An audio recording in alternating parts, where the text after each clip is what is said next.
Hey guys, Tomboy601, and today a bit of a different game. We're playing Modern Warships. The devs reached out and sponsored this video for me to give it a play and bring it to you guys. And well, this is the ship that first caught my eye. We have Missouri a little bit later, but the USS Independence, the reason being the day I got dropped off for college, Independence was in town giving tours, and I actually went and toured Independence on my first day of being a lone adult out in the real world. Here's a photo of me behind the captain's chair of Independence, and today we're running Independence. Independence is essentially a destroyer in this game. There's 3 different tiers, and well, you can do this with destroyers right here, right?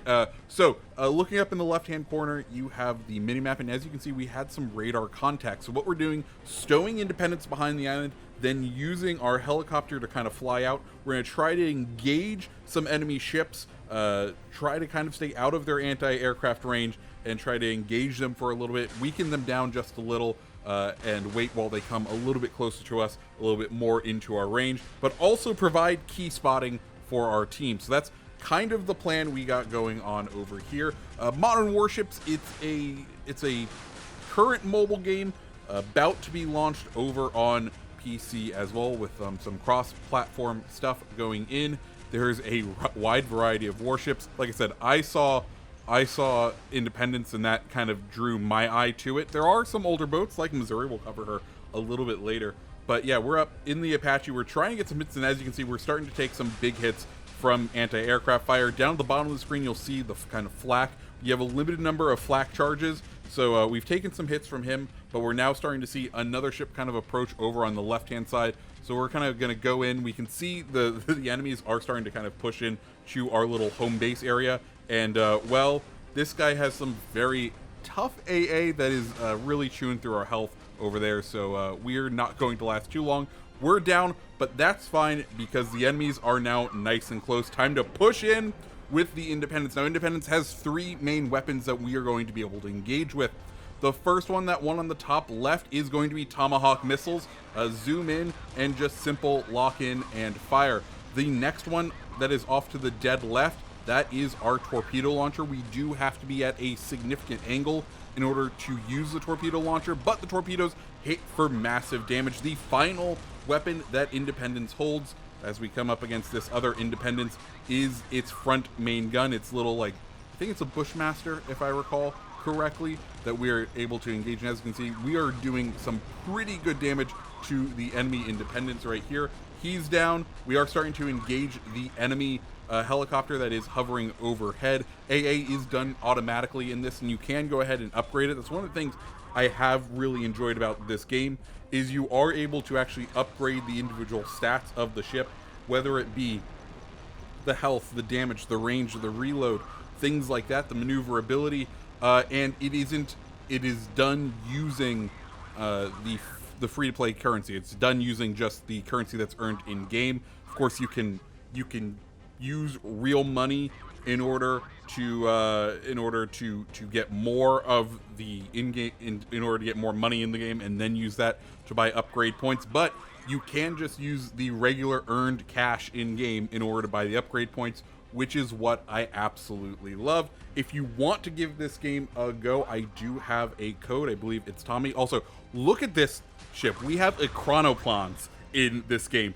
Sorry, just one other thing. We went ahead, cleared out this right-hand side, and now we're gonna go clear out the rest of it.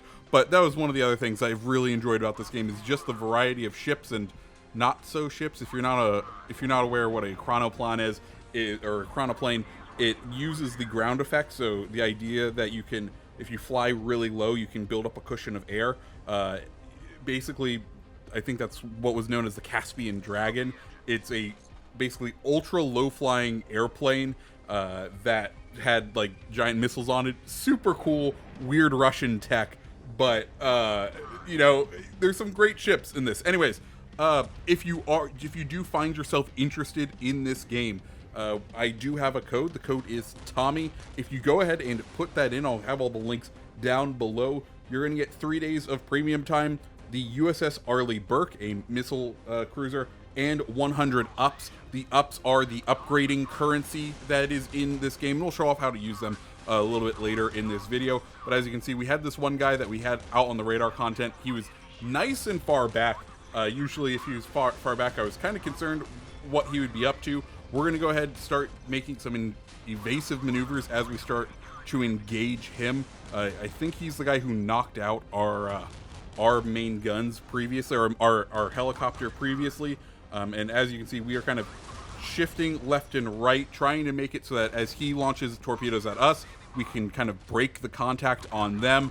And as we fire torpedoes at him, hopefully he stays in this kind of relative safe position where we are able to easily land the torpedoes on him. Of course, torpedoes do just a huge amount of damage. We do need to be worried though, because we're kind of about to go off map. We can see torpedo inbound from him right now. We're using that main gun to some pretty good effect. We're trying to change course. We hit the out of bounds, or at least that's what I'm assuming is happening right here. We thankfully do dodge the torpedoes that are coming in on us. One thing you do have to know is there is a limited amount of torpedoes and missiles that you can have. I haven't run out of ammo on the main guns, but I have run out of ammo on both the torpedoes and on the missiles. You can upgrade your battery. You can upgrade the amount of ammo you have for them, which can let you last for a little bit longer, but you just have to be conscious of that. Anyways, we've now taken out 3 of their ships.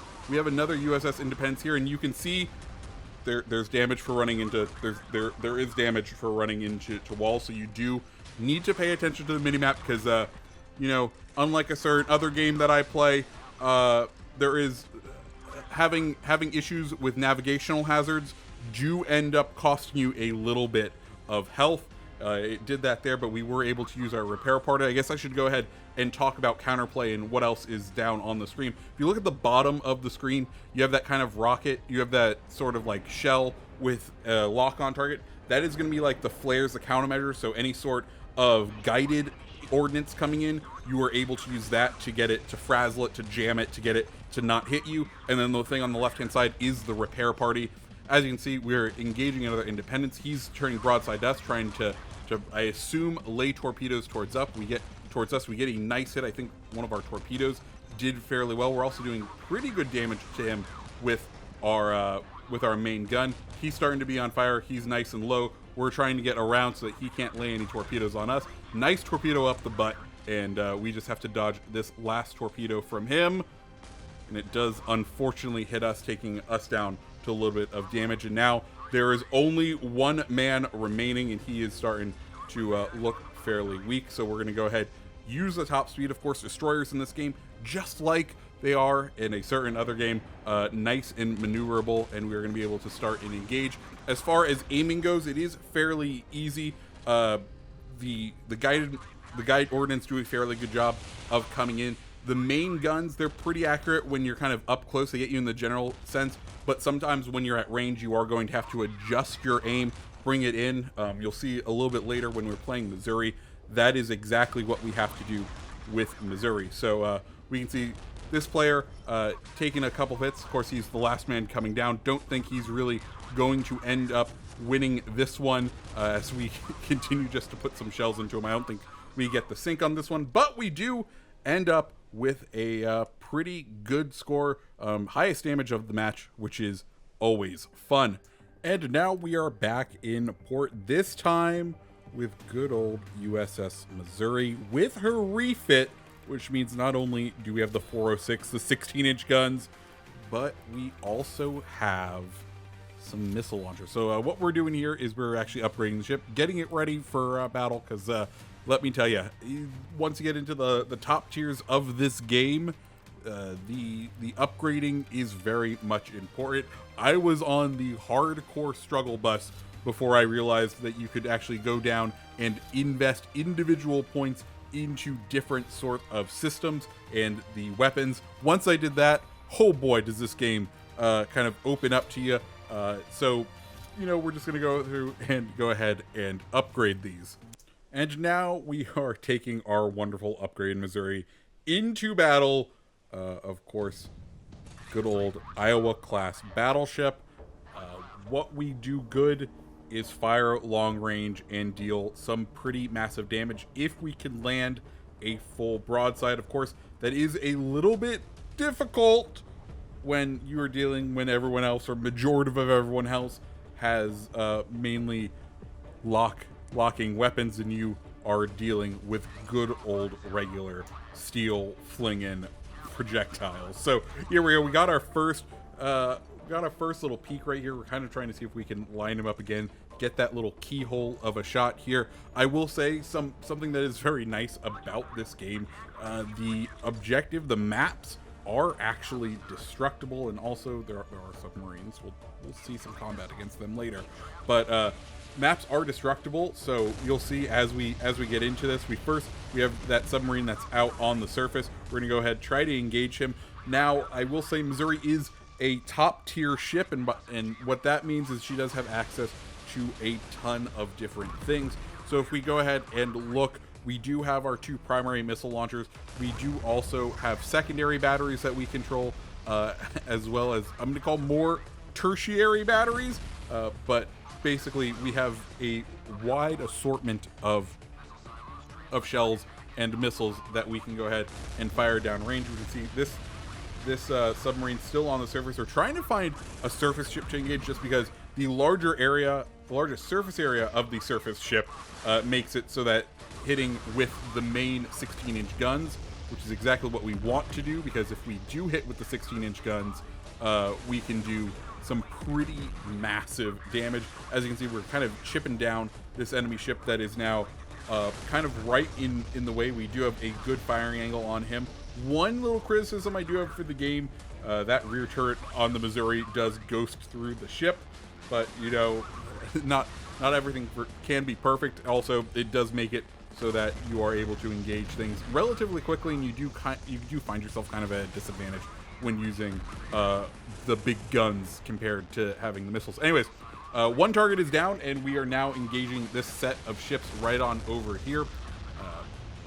As you can see, our big guns, when they land, can just absolutely devastate enemy warships. We're going ahead using our repair party, trying to keep an eye on when we have incoming missiles coming our way, and when we do, we are just getting prepared. We're lining up our shot right now with our main guns. Away they go. Let's see the effect. Huge hit, taking a nice quarter of the effectiveness, or quarter of his health out, and you can see we are just melting this guy like butter right now. And we can see incoming missiles from him. We don't our flak, our jammer, still on cooldown, so we do have to be prepared for that. But right now we're feeling pretty comfortable. We're about at half health, and we're able right now to regain a good chunk of our health with our repair party. So we're waiting on that, trying to get it to get up just a little. 16-inch guns out, and well, down he goes. That's the last of him. Now there's only an enemy submarine, and we have him on sonar. So submarines in this game, bit interesting. They can fire torpedoes at you when they are underwater, but if they want to get their big stuff going, they have to surface. As you can see, we're going to try to attempt to fire at him here, and we're going to do our missiles are able to do a little bit of damage to him. We do also launch our helicopter in the hopes that it has some sort of anti-submarine sort of abilities, and then we're going to go ahead and flip back over. When you flip back over, it does sort of ghost you and follow you, which is nice. But at this point, I'm like, okay, we clearly just need to wait for this guy to surface. They can only be down for a certain amount of time. Here he goes. He's coming up, and well, have you ever wondered what 16-inch guns do to a submarine? They hurt, and that's exactly what we do, taking a huge chunk of his health. Now we're just waiting on some other ordnance to be ready just to finish him off. Down he goes, finishes the matches, and that, guys, is the Missouri, and that, guys, is Modern Warships. Let me know what you guys think down in the comments below. I've been really enjoying taking out this game and taking out some of the ships out on my phone. So if you liked the video, go ahead and hit the like button, hit the subscribe button, and I hope you have a fantastic rest of your day. See ya.